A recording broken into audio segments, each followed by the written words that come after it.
I think they ought to put a sign on the National Committee doors that says closed for repairs until New Year's Day next year.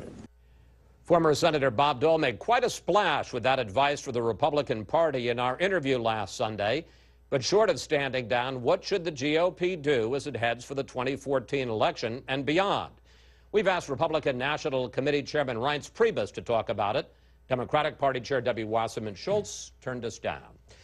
Well, I'm sure you've watched Bob Dole's interview.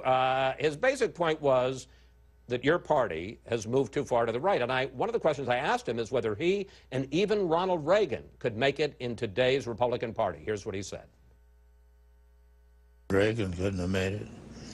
Certainly Nixon couldn't have made it because he had ideas. And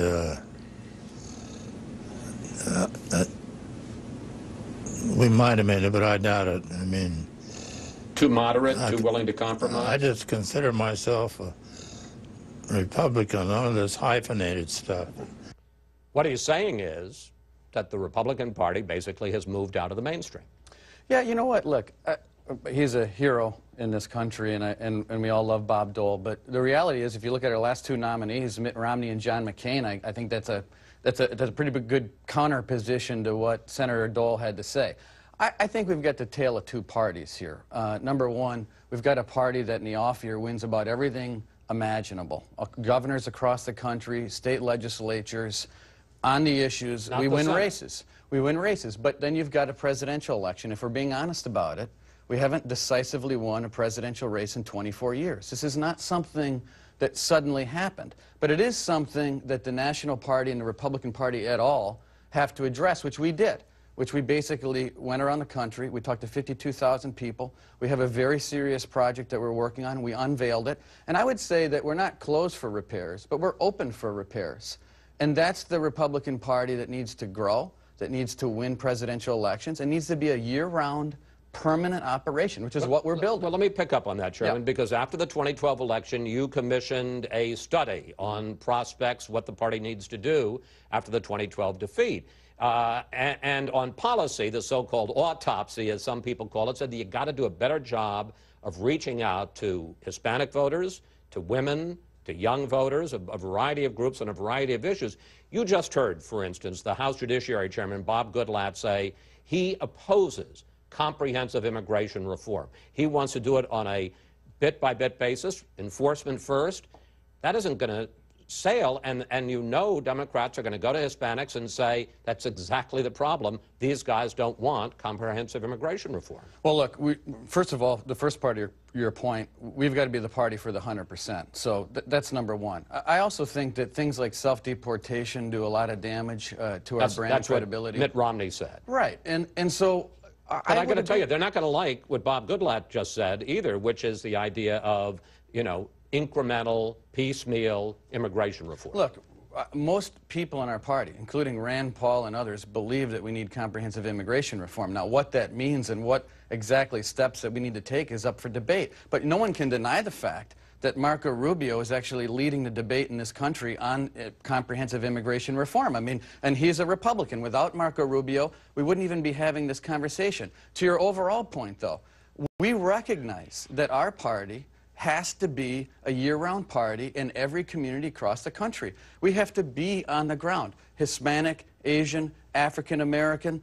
We have to be there with people from the community, working in those communities on a year-round basis. Chairman, and so we've been a 5-month party before a presidential election, and that matters, and it makes a difference. But Chairman, it's not just a question of being there, it's also what you say. I mean, let me give you another example on reaching out to Hispanics. When I interviewed Mitt Romney several months ago, he said, as important as immigration reform is, he said, we found in our exit polls with Hispanics, a bigger issue was Obamacare. They really liked Obamacare. This is the party that wants to repeal Obamacare. Look, you have people like Congressman Pierce that represents 2/3 of southern New Mexico.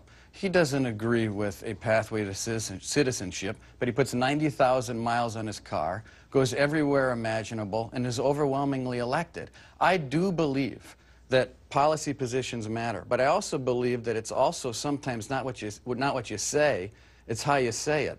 And I also believe that having a year-round party that's on the ground all the time and is also telling the story of the Republican Party, the history of equality, freedom, and opportunity, is something that our party needs to do. And we haven't been doing it, but we're going to be. And I think that's the difference between presidential elections and off-year elections. All right, let's turn to the scandals that President Obama is dealing with right now. According to a new Quinnipiac poll, and let's put it up on the screen, 45% now approve of the job the president is doing, while 49% disapprove. That is a swing of -7 points from just a month ago. With the economy and a lot of the numbers in the economy generally doing better, do you think that drop in the president's approval rating, -7 points in a month, is because of the scandals? I think it's both things. The economy is going to go up and down, but the long-term health of this country, the improvement, is not being felt by the American people. So we know we've got long-term issues in the economy to address that aren't being addressed. Short-term up and downs aren't being felt by people out on the street. The scandals are something that is taking its toll because it goes down to trust and whether or not people believe that the president and his people are being honest with the American people. The fact of the matter is Eric Holder is not representing the American people. He is representing the Democratic Party. And it's very clear that when you look at these three scandals, to someone who's trying to run a national party, Benghazi talking points, targeting reporters, and an IRS targeting the president's political opponents, screams that these scandals and these episodes are clearly targeted to the president's rivals in order to help him win an election.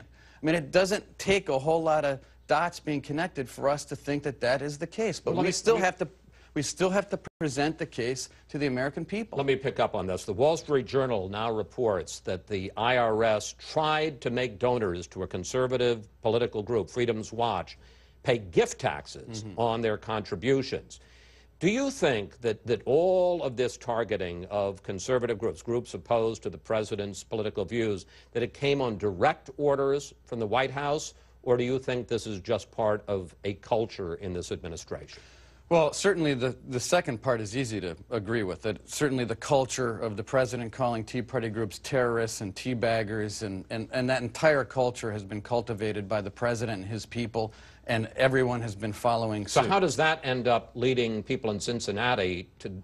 Well, that's why it doesn't make any sense. I mean, that's why we need to keep digging, because the idea that 2 people or 3 people in lower offices in Cincinnati just suddenly out of thin air just decided, you know what, why don't we launch this massive effort to derail conservative groups and actually go after individuals that give the conservative groups, that this just suddenly happened. The other piece to this that we're not talking about, but that is evident, is that government under Barack Obama has gotten so big that his main defense is, look, I don't know anything about any of these scandals because everything underneath me is so big and unwieldy that I can't possibly know about it. Well, that's a world and that's in an America that our founding fathers didn't fight for. And so I think that we need to go back to a constitutional America that respects the Bill of Rights that this president and this AG don't do.